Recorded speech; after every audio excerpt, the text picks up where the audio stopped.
What's this? Drug cartel leader there. Social media video shows cars burning in the streets. Roads have been blocked off. Other videos show smoke billowing Damn, that is a lot of burning. buildings in the resort community. Cartel leader El Mencho, who led one of Mexico's most notorious cartels, was killed yesterday during an operation by Mexican special forces.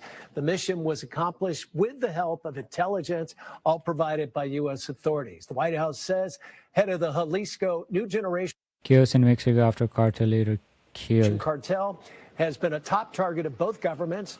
Cartel is known for trafficking huge quantities of fentanyl and other Damn, well, drugs somebody has to do it. right here to the U.S. Well, are you surprised at the cartel's reaction to this, and how widespread is this? Because their head, like, you work in a business and their CEO is dead or dead and the company is about to go upside down for a moment. Of course, the fentanyl is not gonna stop. That's how it is for some reason. People who work under him will be distressed for a while. Throughout the entire country of Mexico. I'm not surprised at the cartel's reaction. This organization, the New Generation Cartel of Jalisco, has used these same tactics previously, just a few years ago. For example, in Tijuana, right next door to San Diego here, What's the tactics? we saw cars set on fire when The car that was on fire before, when I saw it, this was in the protest of their leader being killed.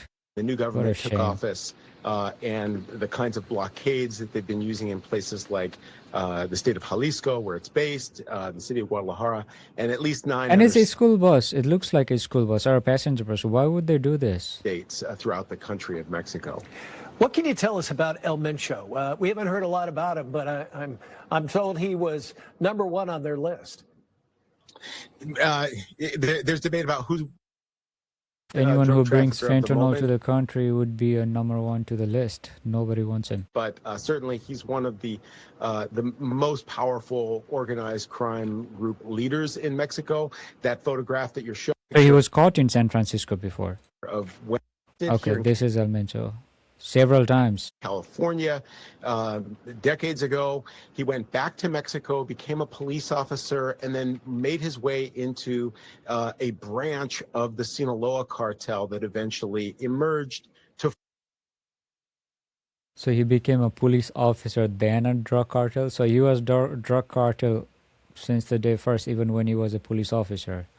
That's how it is. That's how it is. Formed the New Generation Cartel in the early 2010s, around 2011, 2012, after one of the Sinaloa cartel's top lieutenants was killed.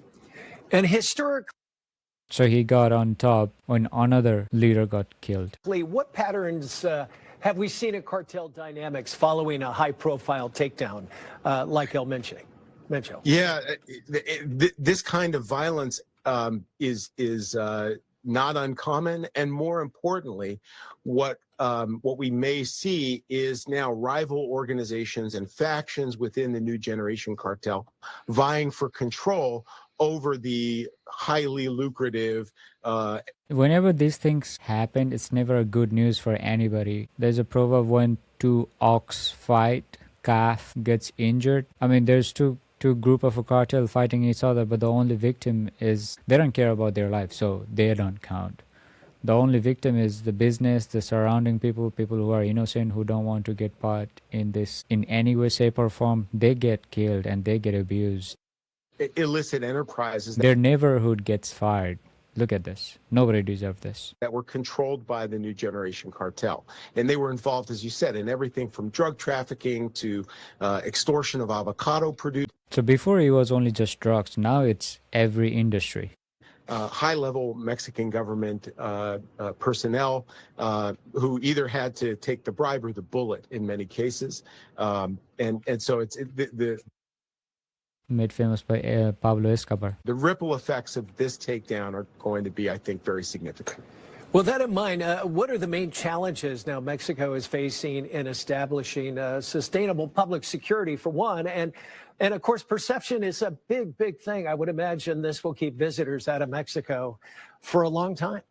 It's really unfortunate timing, especially because so many of the violent demonstrations that followed took place in Guadalajara, which is one of the places that will host a portion of the World Cup.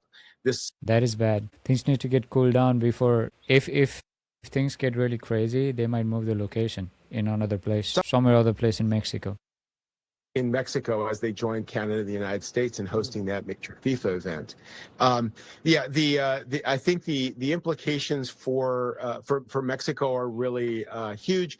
What we do, I think, have to keep in mind is that Mexico's made a lot of progress in the last few years, especially under current President Claudia Sheinbaum, in going after the major cartels. We've seen blows that have targeted the Sinaloa cartel. Okay. By the way, what is this? How many books this guy reads? Look at that. That is a lot of books. Now the Is he in garage or in his room? New Generation Cartel of Jalisco and several regional organizations, especially those involved in fuel theft, or huachicol, is what it's called in Mexico. And so one gets the impression that the Mexican government is really trying to crack down on organized crime, in part because of the tremendous pressure that it's getting from the United States and threats, specifically by President Trump and others, that Mexico could be the target of U.S. military action if it doesn't do something about the cartels. And so, to some degree, this is a real victory for both the United States. That's good. That is good.